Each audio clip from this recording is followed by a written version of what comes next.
जय श्री कृष्णा। प्रिय बंधुओं, भाग्य का लिखा कभी नहीं मिटता। यह एक पंडित और यमदूत की कहानी है। कहानी अत्यंत रोचक है, इसलिए इस कहानी को पूरा ध्यानपूर्वक अवश्य सुनिएगा। एक समय की बात है, किसी गांव में एक बहुत ही ज्ञानी पंडित रहता था। एक दिन वह अपने बचपन के मित्र से मिलने के लिए दूसरे गांव जा रहा था। वह मित्र बचपन से ही गूंगा व एक पैर से अपाहिज था। मित्र का गांव बहुत दूर था। रास्ते में और भी कई छोटे छोटे गांव पड़ते थे। पंडित अपनी धुन में चला ही जा रहा था कि रास्ते में उसे एक और आदमी मिल गया। वह भी पंडित के साथ साथ चलने लगा। पंडित ने सोचा, चलो अच्छा ही होगा, साथ साथ चलने से सफ़र जल्दी कट जाएगा। चलते चलते पंडित ने उस आदमी से उसका नाम पूछा तो उस आदमी ने अपना नाम महाकाल बताया। पंडित को यह नाम थोड़ा अजीब सा लगा, पर पंडित ने नाम के विषय में कुछ और पूछना उचित नहीं समझा। दोनों धीरे धीरे साथ में चल रहे थे। तभी रास्ते में एक गांव आया तो महाकाल ने पंडित से कहा, तुम आगे चलो, मुझे इस गांव में एक संदेश देना है, तो मैं तुमसे आगे मिलता हूँ। पंडित ने कहा, ठीक है, और आगे की ओर चल दिया। तभी गांव में खबर फैली कि एक व्यक्ति को किसी भैंसे ने मार दिया है। जैसे ही भैंसे ने उस व्यक्ति को मारा, फिर थोड़ी ही देर में महाकाल आ गया। फिर चलते चलते दोनों एक दूसरे गांव के बाहर पहुंचते हैं, जहां एक छोटा सा मंदिर बना था। ठहरने की व्यवस्था भी अच्छी लग रही थी। पंडित के मित्र का गांव भी वहां से दूर था और रात्रि भी होने वाली थी। तो पंडित ने कहा, रात्रि होने वाली है, पूरा दिन चलते चलते थकान भी लग रही है और भूख भी लगी है, भोजन करके आराम कर लेते हैं, सुबह आराम से आगे का सफ़र करेंगे। महाकाल ने कहा, ठीक है, मुझे इस गांव में किसी को कुछ ज़रूरी सामान देना है, तो तुम खाना खा लो और आराम करो, मैं बाद में आकर खा लूँगा। इतना कहकर वह चला गया, लेकिन उसके जाते ही कुछ ही देर में उस गांव में धुआं उठता दिखाई दिया और देखते ही देखते पूरे गांव में आग लग गई। पंडित ने आश्चर्य से सोचा, यह महाकाल जहां भी जाता है वहां किसी न किसी तरह की हानि अवश्य हो जाती है, कुछ तो गड़बड़ है। लेकिन पंडित ने रात्रि में महाकाल से इस बात का कोई जिक्र नहीं किया। सुबह दोनों ने फिर अपने गंतव्य की ओर चलना प्रारंभ कर दिया। फिर कुछ ही दूर में एक और गांव आया तो महाकाल ने फिर पंडित से कहा, आप आगे चलते जाइए, मैं कुछ देर में आपसे मिलता हूँ, मुझे इस गांव में भी कुछ ज़रूरी काम है, तो काम करके मैं आपसे कुछ आगे मिलता हूँ। यह कहकर महाकाल जाने लगा, लेकिन इस बार पंडित आगे नहीं बढ़ा, बल्कि वहीं खड़ा होकर महाकाल को देखता रहा कि अब यह कहाँ जाता है और क्या करता है। तभी लोगों की आवाज़ें सुनाई देने लगी कि किसी व्यक्ति को सांप ने काट लिया है और वह मर गया है। ठीक उसी समय महाकाल फिर से उस पंडित के पास पहुंच गया, लेकिन इस बार पंडित को सहन नहीं हुआ। उसने महाकाल से पूछ ही लिया कि तुम जिस गांव में जाते हो वहाँ कोई न कोई नुकसान अवश्य हो जाता है, क्या तुम मुझे बता सकते हो ऐसा क्यों होता है? तो महाकाल ने जवाब दिया, पंडित जी, आप तो मुझे बहुत बड़े ज्ञानी मालूम पड़े थे, इसीलिए मैं आपके साथ चलने लगा था, क्योंकि ज्ञानियों का संग बहुत अच्छा होता है, परंतु आप अभी तक समझ नहीं पाए कि मैं कौन हूँ। पंडित ने कहा, मैं समझ गया हूँ, लेकिन मुझे कुछ शंका है, अगर आप ही अपना उपयुक्त परिचय दे दें तो मुझे आसानी होगी। तो महाकाल ने जवाब दिया, मैं दूत और यमराज की आज्ञा से उन लोगों के प्राण हरण करता हूँ जिनकी आयु पूर्ण हो चुकी हो। हालांकि पंडित को पहले से ही इस बात की शंका थी, फिर भी महाकाल के मुंह से यह सुनकर पंडित घबरा गया, लेकिन फिर भी हिम्मत करके पूछा, अगर ऐसी बात है और तुम सचमुच यमदूत हो तो बताओ अगली मृत्यु किसकी है? यमदूत ने जवाब दिया, अगली मृत्यु तुम्हारे किसी मित्र की है जिससे तुम मिलने जा रहे हो, और उसकी मृत्यु का कारण भी तुम ही बनोगे। यह बात सुनकर पंडित सहम सा गया। और सोच में पड़ गया कि वास्तव में यदि यह महाकाल यमदूत हुआ तो उसकी बात भी सही होगी और उसके कारण मेरे बचपन के सबसे घनिष्ठ मित्र की मृत्यु हो जाएगी। इसलिए अच्छा यही होगा कि मैं अपने मित्र से मिलने ही न जाऊं। कम से कम मैं तो उसकी मृत्यु का कारण नहीं बनूंगा।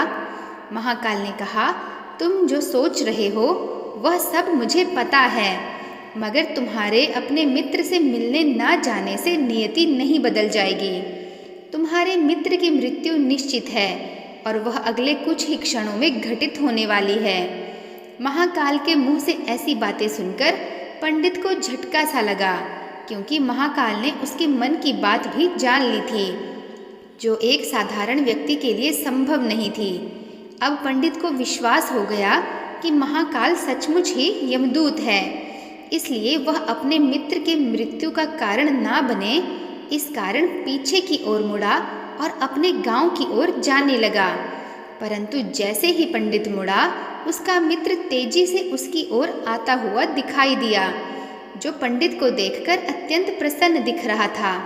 अपने मित्र के आने की गति को देखकर पंडित को ऐसा लगा जैसे कि उसका मित्र काफी समय से उसके पीछे ही आ रहा हो, लेकिन वह बचपन से ही गूंगा था और पैर से अपाहिज था, इसलिए ना तो पंडित तक पहुंच पा रहा था और ना ही पंडित को आवाज देकर रोक पा रहा था।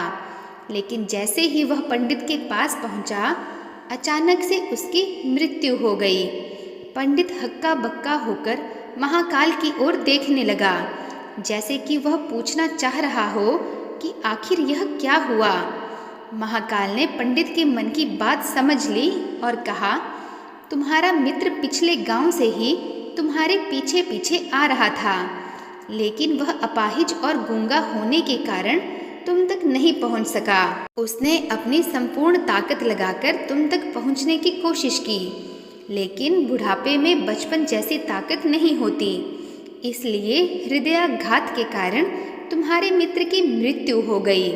क्योंकि तुमसे मिलने के लिए वह अपनी सीमाओं को लांघते हुए तुमसे मिलने के लिए पीछे पीछे भाग रहा था, इसीलिए अपने मित्र की मृत्यु का कारण तो तुम ही बने।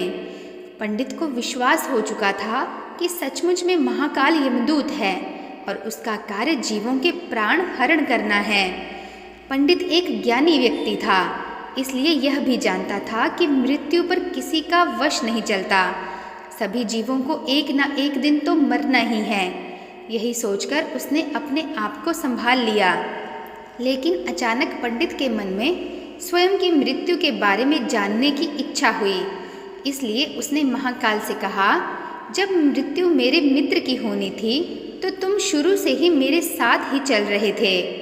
महाकाल ने जवाब दिया, मैं तो सभी के साथ चलता हूँ और हर क्षण चलता रहता हूँ, किंतु लोग पहचान नहीं पाते, क्योंकि लोगों के पास अपनी समस्याओं के अलावा किसी और व्यक्ति, वस्तु या घटना के संदर्भ में सोचने व उसे देखने समझने का समय ही नहीं होता। तो पंडित ने कहा कि क्या तुम बता सकते हो मेरी मृत्यु कब और कैसे होगी?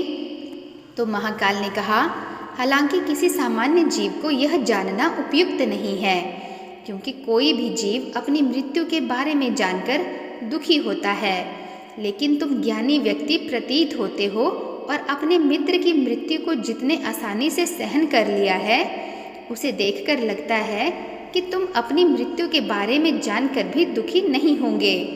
तो तुम्हारी मृत्यु आज से ठीक 6 महीने बाद आज ही के दिन किसी दूसरे राज्य के जेल में फांसी लगने से होगी।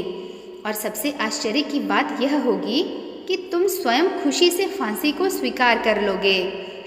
इतना कहकर महाकाल जाने लगा, क्योंकि महाकाल के पास पंडित के साथ चलते रहने का अब कोई कारण शेष नहीं था।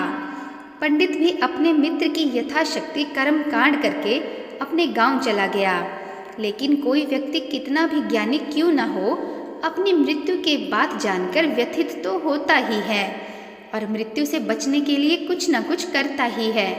सो पंडित ने भी किया, क्योंकि पंडित विद्वान था, इसीलिए उसकी ख्याति उसके राज्य के राजा तक तो थी।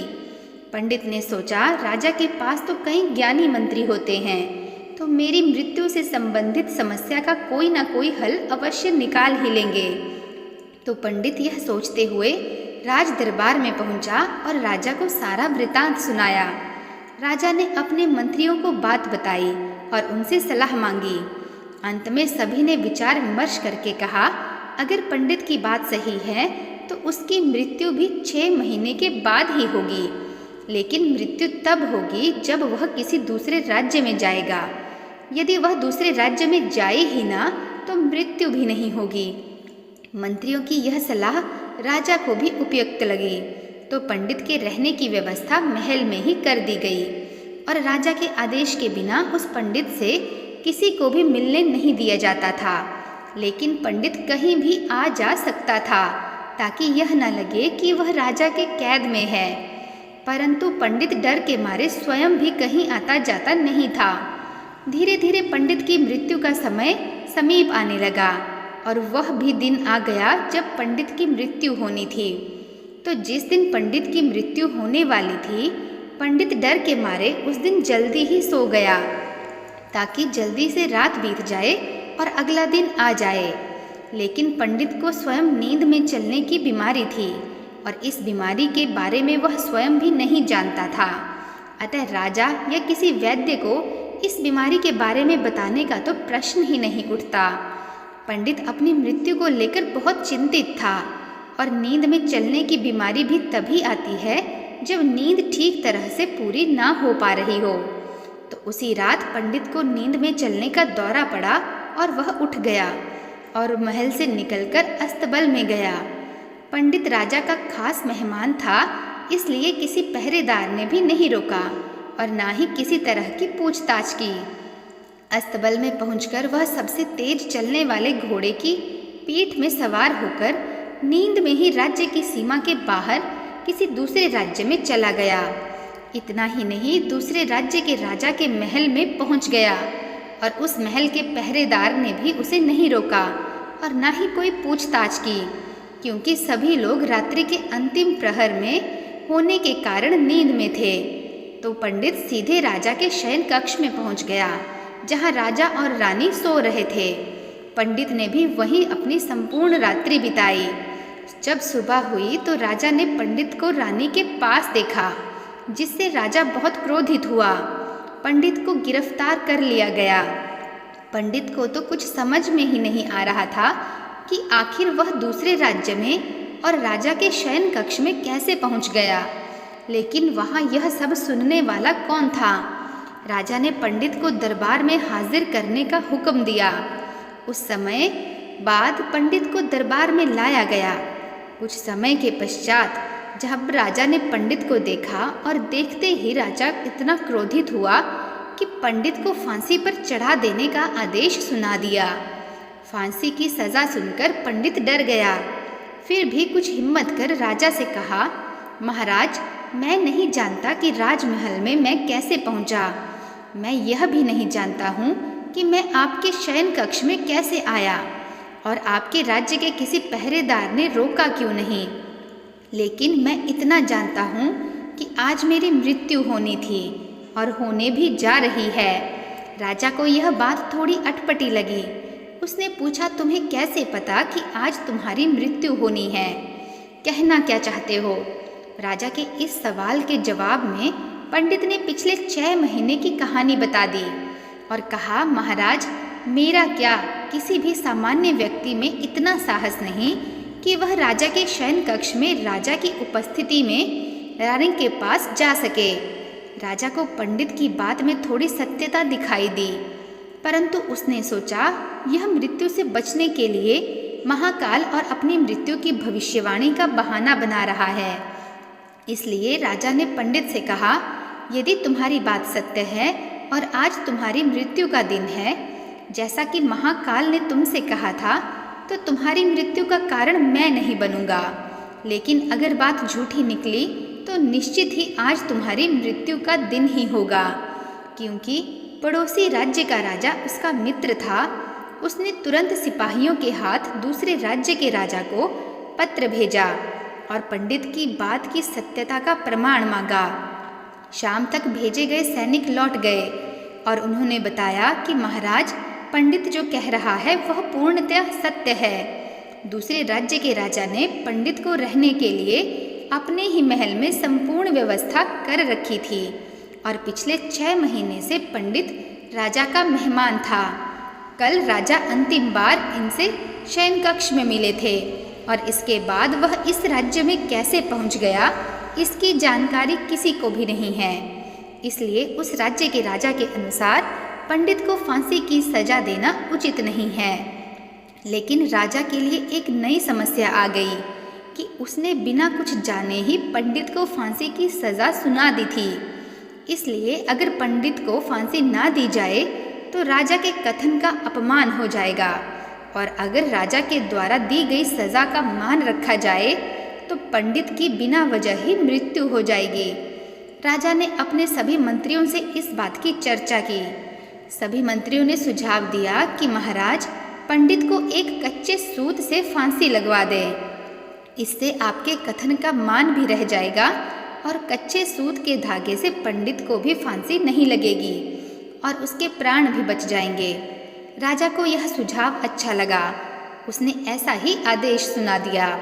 पंडित के लिए कच्चे धागे के सूत की फांसी का फंदा बनाया गया और नियमानुसार पंडित को फांसी पर चढ़ाया जाने लगा। सभी लोग खुश थे कि ना तो पंडित मरेगा और ना ही राजा का वचन झूठा पड़ेगा। पंडित को भी विश्वास था कि सूत के धागे से तो उसकी मृत्यु हो ही नहीं सकती, इसलिए वह भी खुशी खुशी फांसी पर चढ़ने को तैयार था, जैसा कि महाकाल ने उससे कहा था। लेकिन जैसे ही पंडित को फांसी दी गई, सूत का धागा तो टूट गया, लेकिन टूटने से पहले उसने अपना काम कर दिया था। पंडित के गले की नस सूत के धागे से कट चुकी थी और पंडित जमीन पर पड़ा तड़प रहा था और देखते ही देखते पंडित का शरीर पूरी तरह से शांत हो गया। सभी लोग आश्चर्यचकित थे और पंडित को मरते देख रहे थे। किसी को विश्वास ही नहीं हो रहा था कि इस कमजोर से धागे से किसी की मृत्यु भी हो सकती है। लेकिन घटना घट चुकी थी। नियति ने अपना काम कर दिया था। जो होना होता है वह होकर ही रहता है।